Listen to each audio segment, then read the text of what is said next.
Merci de nous rester fidèles. Il est 9h en temps universel.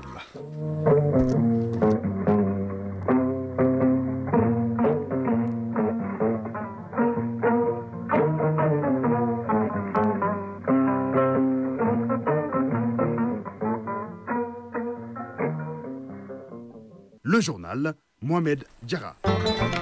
Mesdames, Messieurs, bonjour et bienvenue. Les titres. Les ministres en charge de la défense de l'AES se concertent à Niamey. Le but de coordonner les actions opérationnelles. Les ministres ont été reçus par le président de la République du Niger, le général Abdraman Tchani. Après la carotte, l'heure du bâton semble sonner. Le SECOJEC mène une vaste opération pour dégager les véhicules et engins stationnés dans les stations-service. Nous ferons le point avec Seydou Traoré.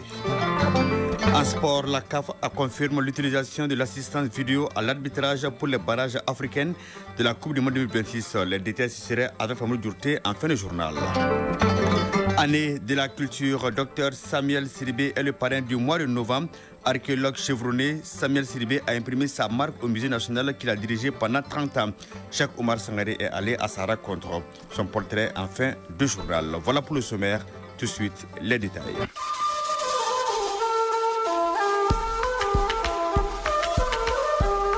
AES, actualité.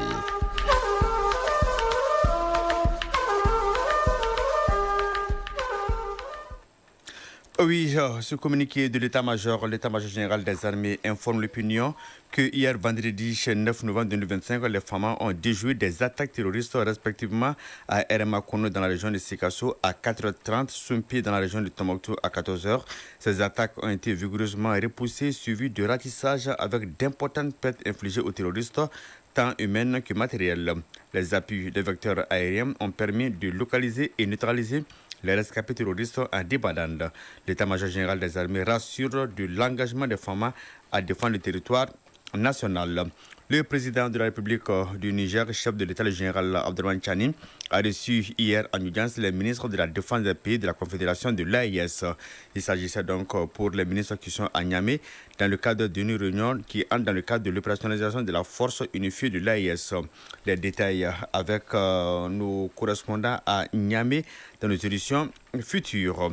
Nous restons à Niamey où le président de la République, le général d'armée Abdraman Tchani, a accordé une audience au palais de la présidence à une délégation vénézuélienne conduite par le vice-ministre du pouvoir populaire des hydrocarbures et du pétrole. Martinez Navarro Joanny José. Donc la rencontre s'est déroulée en présence du Premier ministre Ali Mamad Lamine Zen. On fait le point avec nos correspondants de la télévision, de la radio du Niger. Nosotros, en nombre del presidente Nicolás Maduro. Toute la délégation est ici au nom du président Nicolás Maduro et ils sont heureux d'être ici au Niger. Ils sont venus pour une visite de travail qui consiste en plusieurs secteurs, mais spécialement ils sont là pour le secteur du pétrole.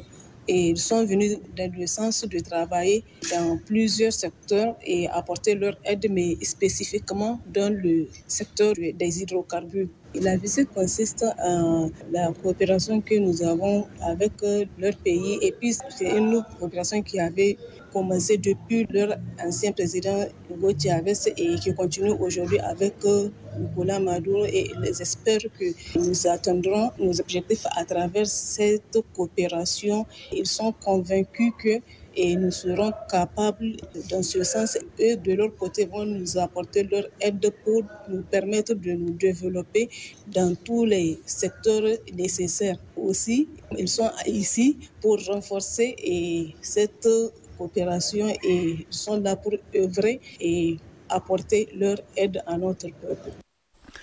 Réunis à Ouagadougou, les experts de Burkina Faso et de la commission de l'UEMOA passent au crible la mise en œuvre des réformes, programmes et projets communautaires dans le pays. Cette 11e revue annuelle intervient dans un contexte d'approfondissement du processus d'intégration régionale. La rencontre permettra d'évaluer les progrès réalisés par le Burkina dans l'application des politiques communes au sein de l'Union. On fait le point avec Sano Somé de la radio du Burkina. Depuis une décennie, cet exercice est devenu un rendez-vous incontournable pour mesurer les progrès accomplis et identifier les défis subsistants dans la mise en œuvre des réformes politiques, programmes et projets communautaires de l'UEMOA. Cette année, le Burkina s'illustre par des résultats encourageants, selon la représentante du ministre en charge de l'économie, Adiara Ouedraogo. Cette revue consiste à faire le point sur l'état de mise en œuvre des réformes de l'UEMOA au plan national. La revue réalisée en 2024 a permis de noter des avancées significatives en matière de transposition et d'application des réformes communautaires. Ainsi, les performances enregistrées par le Burkina Faso révèlent un taux global de mise en œuvre des réformes de 88,99%. Un travail d'évaluation permettra d'élaborer un mémorandum consensuel entre le Burkina et la Commission de l'Union. Ce document va consigner les performances et les défis à relever en prélude à la phase politique de la revue prévue en 2026, souligne le chef de la délégation de l'UEMOA au titre de cette 11e revue annuelle, Samson Adebayor. Je tiens à exprimer ma reconnaissance aux autorités du Burkina Faso pour leur engagement et pour le respect de leurs obligations vis-à-vis de l'Union. Les travaux de la présente réunion s'appuieront sur la grille de pondération adoptée de commun accord lors de l'atelier régional préparatoire de la revue édition 2025 tenue à Dakar du 16 au 20 juin 2025. Durant 3 jours, les experts nationaux et la délégation de la commission de l'UEMOA passeront en revue les réformes menées dans 3 grands domaines. Il s'agit de la gouvernance économique et la convergence, les marchés communs ainsi que les politiques sectorielles. Retour à l'actualité nationale, fin hier de la 16e réunion annuelle des correspondants nationaux des bureaux de liaison de l'Organisation mondiale de la douane chargée du renseignement pour l'Afrique de l'Ouest et au centre. Le thème de cette rencontre était frontières fragiles et optimisation des recettes douanières dans la région de l'Organisation mondiale de la douane. Les enjeux et perspectives, la rencontre a permis d'adopter plusieurs recommandations, notamment la poursuite de la sensibilisation des administrations douanières, l'évolution des instructions cadres sur le renseignement, le renforcement du cadre de coopération entre les services de renseignement douaniers. On fait le point avec Mamadou Fane. Au terme de ces 5 jours de travaux, des recommandations ont été adoptées par les experts allant dans le sens de l'amélioration des renseignements douaniers. Jean-Philippe Vundi, rapporteur. Poursuivre la sensibilisation des administrations de la région à intégrer les technologies émergentes, GeoInt, IA, outils de tracking, dans leurs mécanismes de lutte contre la fraude. Encourager les administrations membres à poursuivre l'évaluation des instructions cadres sur le renseignement déjà mises en place au niveau national. De renforcer la coordination et la coopération opérationnelle avec les autres forces d'application de la loi, à savoir les forces de défense et de sécurité. Ibrahim Djoya, directeur du bureau régional de liaison chargé des renseignements pour l'Afrique centrale. De part et d'autre, il a été unanimement admis par les experts que la porosité des frontières, l'obsolescence des outils de contrôle dans un contexte de frontières fragilisées par des défis nouveaux constituait un frein pour les services dédiés à assurer une meilleure prise en charge des biens et des personnes tels que prescrits par les standards internationaux actuels aux fins de sécuriser les recettes douanières. Face à ces nombreux défis, le renseignement douanier se positionne comme un pilier stratégique. La rencontre de Bamako a permis de redynamiser les services de renseignement des douanes de l'Afrique de l'Ouest et du Centre. Amadou Konaté, directeur général des douanes du Mali, vice-président de la région Afrique de l'Ouest et du Centre de l'Organisation mondiale des douanes. Vos travaux s'achèvent, mais le véritable défi continue. Il s'agit de transformer les recommandations en actions concrètes afin que nos frontières cessent d'être perçues comme des zones de fragilité pour devenir des espaces de sécurité, de prospérité et d'intégration régionale. Les participants à cette rencontre des correspondants nationaux des bureaux de liaison des renseignements douaniers de l'Organisation mondiale des douanes ont salué les responsables des douanes maliennes pour la bonne organisation de cette réunion. Une vaste opération est en cours dans la ville de Bamako pour dégager les véhicules et engins stationnés devant les stations-service et sur les voies publiques. L'objectif principal est de réduire les risques sécuritaires et améliorer la fluidité du trafic. Cette opération est menée par la police nationale. On fait le point avec Seydou Traoré. Pour sécuriser les engins dans les stations de service de carburant et sur les routes, cette opération coup de poing de libération des servitudes des routes a été lancée par le Centre de coordination et de gestion des crises CECOGEC. C'est en collaboration avec la police nationale. Il s'agit bien de la mise en fourrière des véhicules et engins qui obstruent les routes ou mal stationnés le long des axes principaux et dans les stations-service. Contrôleur général de police Youssouf Kone, directeur général de la police. Conformément au communiqué numéro 005 du 4 novembre 2025, il a été instruit dans le cadre de l'amélioration de la sécurité publique de dégager les véhicules abandonnés ou tout autre engin au niveau des stations et au niveau des voies adjacentes à ces stations. Donc aujourd'hui, il nous a été amené à dégager ces véhicules. Nous allons continuer cette opération pour amener la fluidité au niveau des aires de stationnement et encore pour assurer la sécurité publique. Les véhicules remorqués feront l'objet de sanctions selon la réglementation en vigueur conformément au code de la route. Contrôleur général de police Youssouf Kone, directeur général de la police nationale. C'est des véhicules abandonnés. Il y a une procédure qui est mise en place. Les contrevenants vont être soumis à des amendes très fortes. L'approvisionnement continue. Les cargaisons d'hydrocarbures arrivent. Ils n'ont qu'à enlever de leur tête l'impression de pénurie. C'est cette impression qui fait même mal que la pénurie elle-même. L'opération démarrée à Sévéninkro en commune 4 du sud de Bamako sera étendue à toute la capitale et dans les autres grandes villes du pays. Cérémonie de remise officielle d'un scanner et des kits de dialyse à l'hôpital Fousseyni Daouda de Caille, un don offert par la société d'exploitation des mines d'or de Sadiola pour un coût estimé à 600 millions de francs CFA. On fait le point avec Kabadjara. D'une valeur de plus de 600 millions de francs CFA, ce scanner et ses kits de dialyse offerts à l'hôpital régional Fousseyni Daouda de Caille par la CEMOS SA viennent s'ajouter à la longue liste de la donation de la société d'exploitation des mines d'or de Sadiola SA. Dr Samou Diara, directeur général de l'hôpital Fousseyni Daouda de Caille. Notre vision est de faire de l'hôpital Fousseyni Daouda de Caille un hôpital de référence, un hôpital accueillant, un hôpital performant et pleinement au service de la population à l'horizon 2029.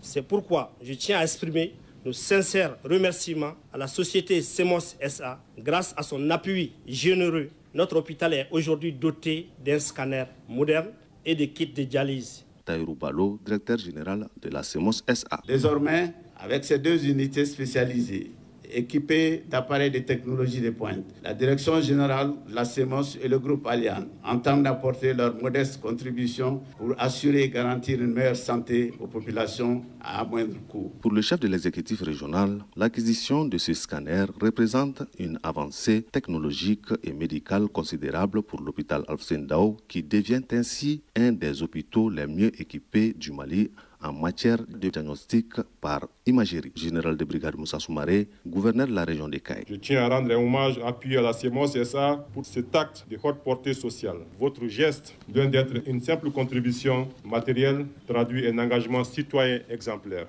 Vous démontrez par là que l'entreprise minière peut être un véritable acteur de développement durable. Le gouverneur, accompagné d'une délégation, a visité d'abord le centre de dialyse et l'unité de néonatologie avant de procéder à la remise officielle du scanner et des kits destinés au centre de dialyse offert par la CEMOS SA. Kai Kabadjara, Lassana Keita pour l'ORTM.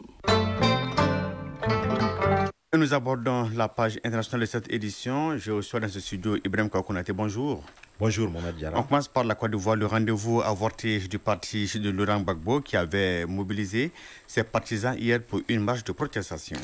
Tout à fait. En Côte d'Ivoire, le parti politique de Laurent Gbagbo a reporté sa marche de protestation initialement prévue le vendredi 7 novembre au samedi 8 novembre 2025. Le préfet d'Abidjan a interdit cette marche en s'appuyant sur un arrêté qui interdit les manifestations publiques pendant 2 mois. Les autorités ont mis en garde le parti contre tout acte de défiance à l'encontre de l'État. Cette marche vise à protester contre les résultats de l'élection présidentielle et l'arrestation de certains cadres du parti.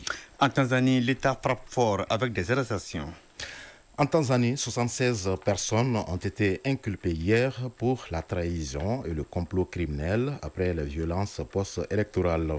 Elles sont accusées d'avoir tenté d'intimider les autorités pendant les élections du 29 octobre. Les observateurs internationaux estiment que le scrutin n'a pas été libre ni équitable. Le parti d'opposition Chadema parle de plus de 1000 morts et accuse les forces de sécurité de dissimulation. À présent, qu'est-ce qui se passe concrètement au Soudan? L'armée soudanaise affirme avoir intercepté des drones lancés par les FCR sur Atbara et Omdurman. Ces frappes surviennent juste après l'annonce d'une trêve humanitaire proposée par le groupe CAD. Les FCR avaient récemment pris le contrôle de la ville d'El Fasser après un long siège. L'ONU tiendra une session d'urgence le 14 de ce mois sur la situation au Soudan. Cette réunion a été demandée par plusieurs pays européens, dont la Grande-Bretagne et l'Allemagne. Au Kenya, la victime d'un attentat attend toujours réparation. Au Kenya, les victimes de l'attentat du 7 août 1998 attendent toujours leur indemnisation. Eh bien, la justice a reporté l'examen de leur dossier au mois de janvier prochain. L'attentat contre l'ambassade des États-Unis à Nairobi avait fait 213 morts. Les survivants accusent le gouvernement kenyan de retarder les démarches pour obtenir des compensations. Le rendez-vous de l'actualité internationale, c'était avec Ibrahim Koukounate en direct dans ce studio. Une réalisation de Adam Mega. Merci et à la semaine prochaine, Inch'Allah. Inch'Allah. Et les sports dans une poignée de secondes.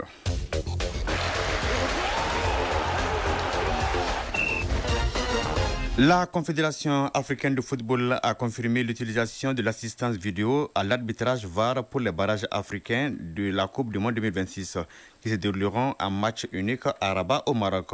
Et puis le sélectionneur du Mali, Tom Saint-Fitz, a dévoilé hier vendredi la liste des joueurs retenus pour le match amical à la Jordanie. Et puis c'est la deuxième fois que le pays, l'Égypte, accueille le tournoi après l'édition inaugurale en 2021. L'USFAS du Mali est la représentante de la zone ouest à Le Point avec Famrou Djourté. Duel de débutantes ce samedi entre le FC 15 de Agosto de la Guinée équatoriale et l'USFAS du Mali en Ligue des champions féminines de la CAF. Cette rencontre du groupe A marque le troisième face-à-face entre clubs de Guinée équatoriale et du Mali dans la phase finale de la compétition. Les deux précédentes confrontations avaient accouché d'un match nul d'un but partout. L'AS Mandé du Mali face respectivement aux Malabo Kings en 2021 puis aux Hurricanes Ladies en 2023. Le coup d'envoi du match entre FC 15 Agosto de la Guinée équatoriale et l'USFAS du Mali est prévu à 15h GMT. Ensuite, à 18h, le FC Massar, représentant du pays hôte, et l'AS FAR du Maroc, finaliste de la dernière édition, s'affrontent. Une affiche au parfum de revanche. En effet, les deux équipes se retrouvent pour la deuxième année consécutive en Ligue des champions féminines de la CAF. Leur dernier duel remonte à la demi-finale en 2024 à El Jadida, remporté par l'AS FAR 2-1. Cette cinquième édition de la Ligue des champions féminines de la CAF se tient du 8 au 21 novembre 2025 en Égypte. C'est la deuxième fois que le pays accueille la compétition après l'édition inaugurale en 2021. Les rencontres se jouent dans deux stades, le canal de Suez à Ismailia et le Right to Dream Stadium au Caire. L'équipe vainqueur de cette édition 2025 se qualifiera pour le dernier tour qualificatif de la Coupe des champions féminines de la FIFA 2026. Toujours en football, la deuxième journée des matchs de groupe de la Coupe du Monde des moins de 17 ans garçons Qatar 2025 prend fin ce samedi. Dans le groupe L, le Mali joue contre l'Autriche, coup d'envoi 13h GMT. Lors de la première journée, les cadets maliens se sont imposés 3-0 face à ceux de la Nouvelle-Zélande, tandis que l'Autriche est venue à bout de l'Arabie Saoudite par le minimum d'1-0. Le vainqueur de cet affrontement fera un grand pas vers la qualification et même pour la première place du groupe L. Les deux équipes battues lors de la première journée, l'Arabie Saoudite et la Nouvelle-Zélande, s'expliquent à partir de 15h45 GMT. Malheur aux vaincus. Hier vendredi, 3 sélections africaines faisaient leur deuxième sortie. L'Égypte et le Venezuela se sont séparés sur un score de parité 1-1. Un nul précieux qui permet aux jeunes pharaons de conserver la tête du groupe E avec 4 points avant d'affronter l'Angleterre, un match décisif pour la qualification. Battus lors de leur première sortie, la Côte d'Ivoire et le Mexique se retrouvaient pour un duel déjà décisif dans le groupe F. Le Mexique a eu finalement le dernier mot en l'emportant par 1-0. Cette défaite laisse la Côte d'Ivoire dernière du groupe F avec 0 points. Les éléphantaux sont quasiment éliminés avant leur troisième match où ils affronteront la Corée du Sud. Il faudra gagner pour espérer finir parmi les meilleurs troisièmes. Dans le groupe H, la Zambie impressionne et se positionne pour la tête du groupe après son large succès 5-2 contre le Honduras. Avec 6 points chacun, la Zambie et le Brésil s'affrontent le 10 novembre pour le leadership du groupe H. Dans le cadre de la fenêtre FIFA du mois de novembre 2025, les Aigles du Mali affrontent la Jordanie le 18 novembre en match amical international. Pour l'occasion, le sélectionneur du Mali Tom Saintfiet a rendu public sa liste de joueurs retenus pour ce match. C'est une liste de 25 joueurs comprenant 3 gardiens de but, 8 défenseurs, 5 milieux de terrain et 9 attaquants. Parmi les joueurs sélectionnés, il y a des absences notables. Yves Bissouma, Abdoulaye Diaby, Sigou Niakate et Kamouri Doumbia sont forfaits pour des raisons de blessures. Néné Dorgelès sera absent à raison de circonstances familiales. La rencontre Mali-Jordanie en amical aura lieu au stade olympique Amadi Agrebi de Rades en Tunisie. Le coup d'envoi est prévu à 18h30 GMT. Et pour terminer, la Confédération africaine de football, CAF, a confirmé l'utilisation de l'assistance vidéo à l'arbitrage VAR pour les barrages africains de la Coupe du Monde 2026 qui se dérouleront en match unique à Rabat au Maroc.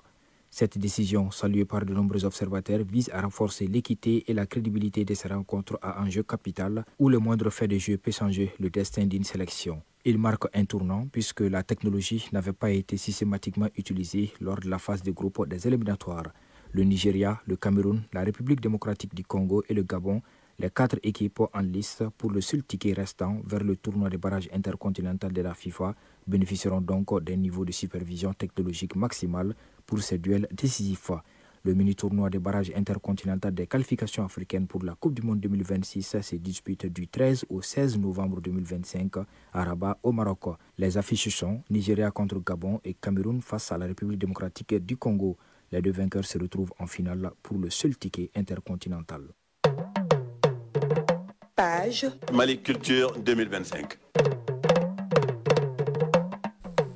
Année de la culture, le mois de novembre est parrainé par Dr Samuel Sidibé, archéologue chevronné. Samuel Sidibé a imprimé sa marque au Musée national qu'il a dirigé pendant 30 ans. Il a aussi 12 ans durant été le délégué général de la Biennale africaine de la photographie aux rencontres de Bamako. Actuel directeur du parc national, l'homme est un modèle dans la lutte contre le trafic illicite des biens culturels. Sur les traces du Dr Samuel Sidibé, parrain du mois de novembre de l'année de la culture, c'est une réalisation de Cheikh Omar Sangaré et Mariam Koulibaly. Derrière son calme olympien, l'incarnation de la muséologie au Mali.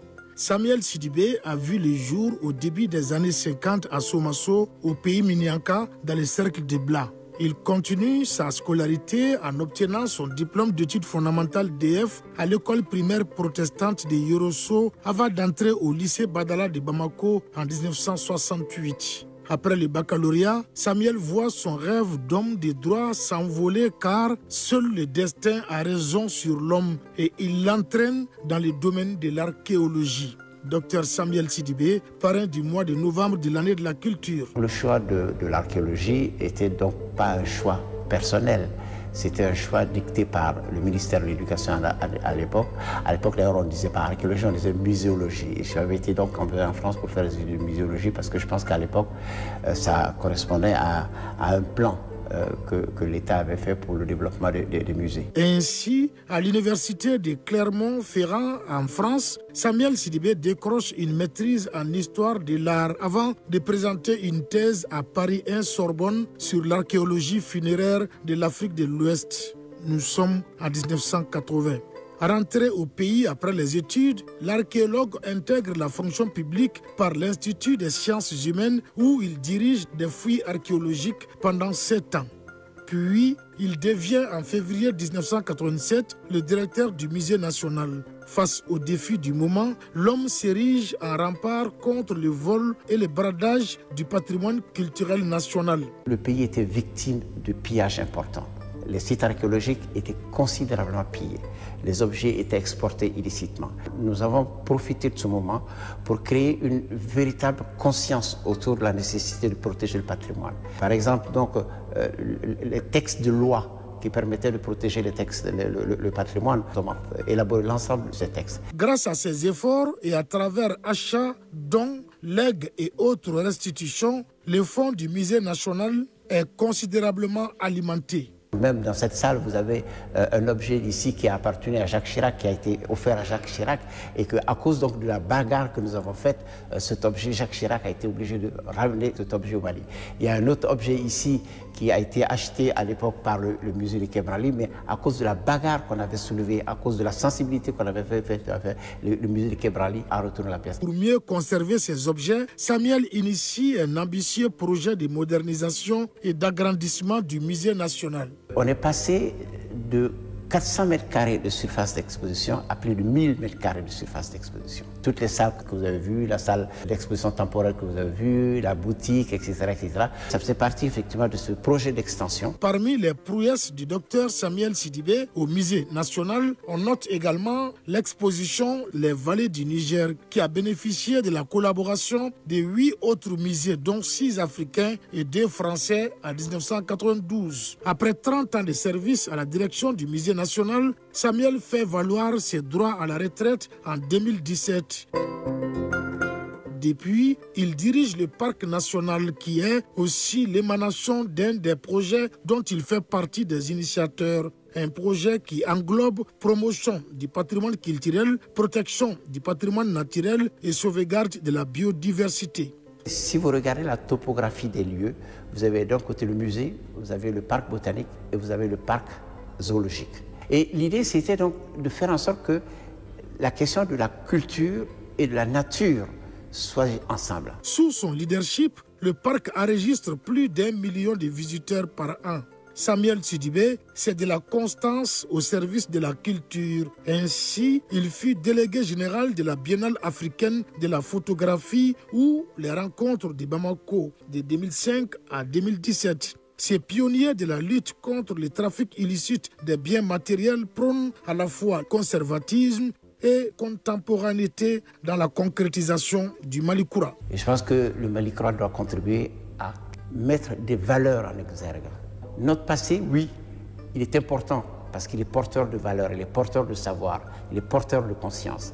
Mais aujourd'hui, ce passé doit servir à construire les valeurs contemporaines. C'est avec joie, fierté et modestie que les septuagénaires abordent les mois dont il est désigné parrain par le département en charge de la culture. La culture a été donc au cœur de ma vie, de toute mon activité professionnelle.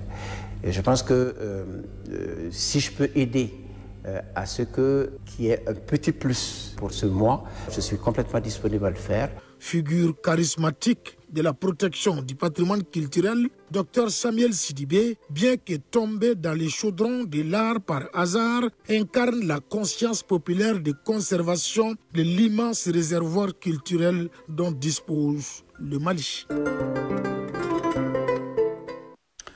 Oui, c'est la fin de cette édition. À 9h passées de 27 minutes, une édition présentée par Mohamed Diarra avec le concours de Abse Traoré à la mise en onde. Coordination éditoriale Bourama Traoré. La mise en ligne est assurée par Badji Touré. Réalisation Adam Maïga. Passé d'excellents moments en compagnie des programmes de Radio Mali. Au revoir.